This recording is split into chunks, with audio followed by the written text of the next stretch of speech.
El 10 de febrero de 1940, a las 4 de la mañana, comenzó una de las acciones más trágicas acontecidas en Polonia durante la Segunda Guerra Mundial, la masiva deportación de polacos a Siberia. Dicha madrugada, en la parte oriental de Polonia, ocupada en ese momento por la Unión Soviética, fue particularmente fría. En algunos lugares, la temperatura llegaba a menos 30 grados centígrados. Para quienes vivimos en Buenos Aires, es difícil imaginar las consecuencias de esa condición meteorológica.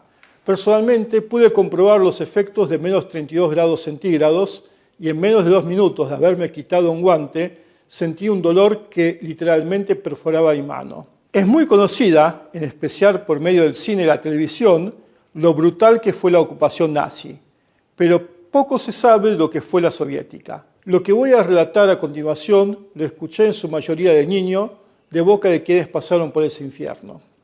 Al grito, aquí la autoridad soviética, abran la puerta.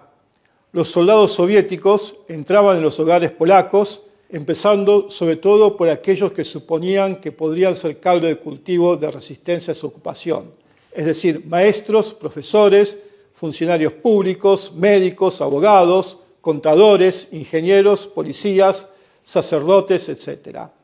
El procedimiento era sencillo. Ordenaban, bajo amenaza con arma de fuego, a vestirse a toda la familia y a llevarse algunos elementos tales como documentos, dineros, ropa, comida, cacerolas, herramientas para labrar la tierra, etc. Dependiendo de la buena voluntad de quien llevaba a cabo el procedimiento, se podrían llevar desde 10 kilos por persona hasta 500 kilos de pertenencias por familia. Después los llevaban a estaciones de ferrocarril. Una de ellas fue la de la ciudad de Lublin, hoy en día perteneciente a Ucrania, sin mencionar el destino final. Atrás quedaban la propiedad de la familia y todas sus pertenencias a las que no volverían a ver jamás. Los subían a los vagones que no eran para transporte de pasajeros, sino para llevar ganado. En general, disponían de una pequeña salamandra y en algunos casos de literas improvisadas donde accedían los niños y las mujeres. También contaban con un agujero en el piso para evacuar las necesidades fisiológicas. El resto viajaba hacinado en el piso. Una vez que el vagón estaba lleno, el tren partía y la marcha podía durar días. La alimentación consistía básicamente en la comida que cada familia había podido cargar consigo. En algunos casos, soldados soviéticos de buena voluntad advirtieron, en secreto, a los desdichados pasajeros que carguen la mayor cantidad de comida posible. El agua se conseguía derritiendo el hielo que se filtraba por las rendijas de las banderas de los vagones. Cada tanto, el tren paraba, en general debido a la dificultad de avanzar porque las vías estaban cubiertas de nieve. En esas paradas se repartía entre los pasajeros algo de pan y un brebaje al que denominaban sopa. Respecto a la duración del viaje, los relatos diferían. En algunos casos llegaban los 20 días. Otros, en cambio, me comentaron que perdieron la noción del tiempo durante la travesía. No había asistencia médica y si se sospechaba que alguien padecía una enfermedad contagiosa, se lo separaba del grupo y el destino era incierto. Seguramente era fusilado o abandonado a su suerte en el interminable desierto blanco, lo que inefectivamente conducía a la muerte. A los cadáveres de las personas que fallecían, por lo que no se suponía que era una enfermedad contagiosa, se los dejaba en el vagón para su recuento al llegar al lugar del destino.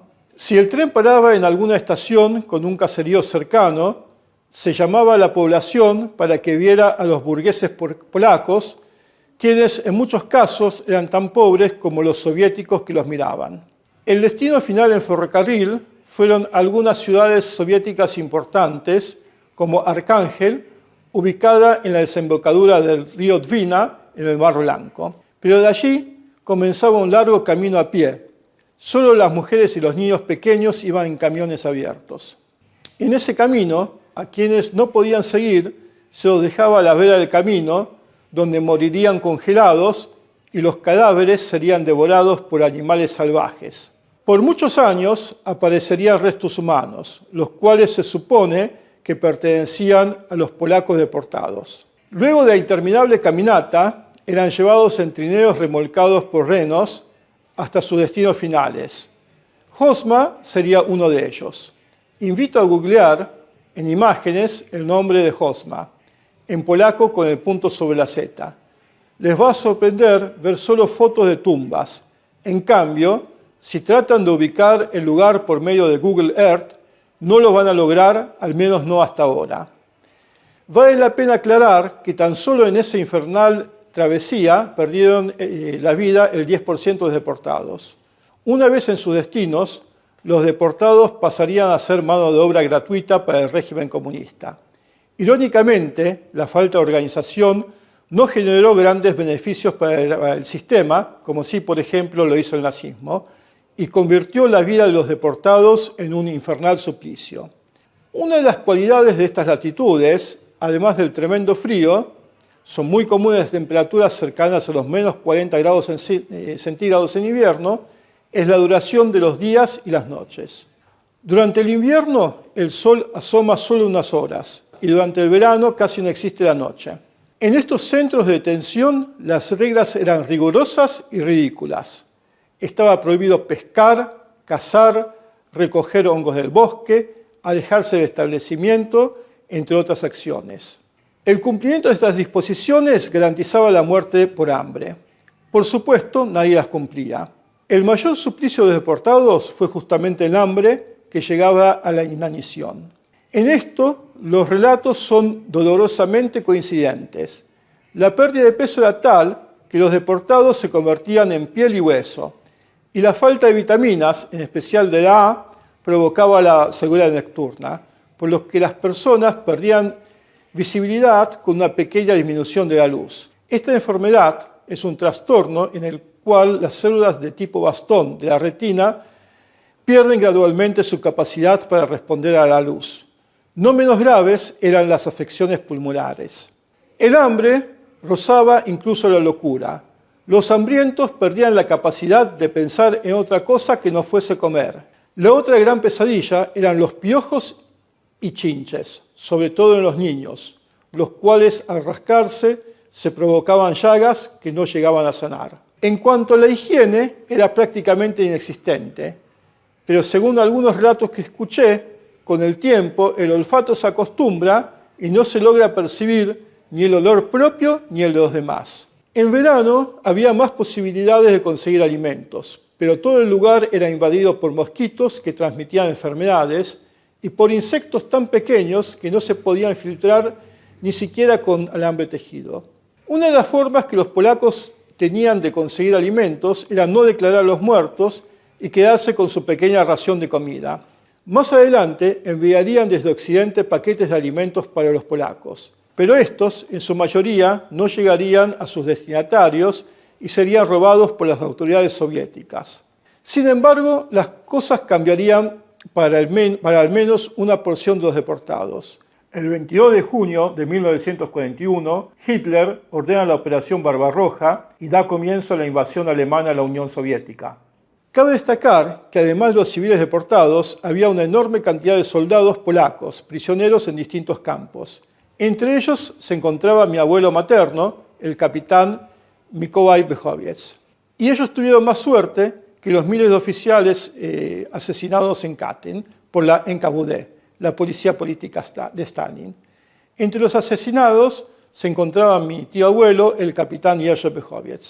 Luego de la invasión nazi, Stalin se da cuenta que los polacos le van a ser mucho más útiles luchando contra los alemanes que muriéndose de hambre en la Unión Soviética. El 30 de julio de 1941 se firma en Londres, entre el primer ministro polaco en el exilio, el general Władysław Sikorski, y el embajador soviético Iván Maisky, el Tratado Sikorski-Maisky. El mismo amnistía a los polacos deportados y permite la formación del segundo cuerpo de ejército polaco, cuyo comandante será el general Władysław Anders. El comando de esta unidad militar se mudó a Kazajstán, debido a la enorme cantidad de deportados que había en esa región y a la mayor facilidad de recibir provisiones inglesas y norteamericanas sin que éstas sean robadas por las autoridades soviéticas. Desde todas partes de la Unión Soviética llegaban polacos para enrolarse. El general Anders, queriendo conseguir mejores condiciones de vida para esta gente, trató de llevarlos lo antes posible a Irán, logrando este cometido en noviembre de 1942. Los soldados del segundo cuerpo tuvieron una destacadísima actuación en Italia, sobre todo en la batalla de Monte Cassino, y muchos de los polacos nacidos en Argentina somos descendientes directos de ellos. Los polacos que no llegaron a tiempo para unirse al general Anders se enrolaron en las filas del primer cuerpo del general Berling, el cual dependía directamente de los soviéticos. Muchos jóvenes no pudieron entrar por no cumplir con el único requisito solicitado, que era pesar más de 32 kilos. El destino de las familias de los soldados de Berling fue mucho más duro, puesto que, en general, tuvieron que permanecer en la Unión Soviética hasta el año 1946. Sin embargo, estos también tuvieron suerte, dado que gran parte de los polacos deportados no pudo regresar jamás y muchos de sus hijos tuvieron que quedarse allí hasta estos días. La deportación de polacos a Siberia continuó hasta 1955.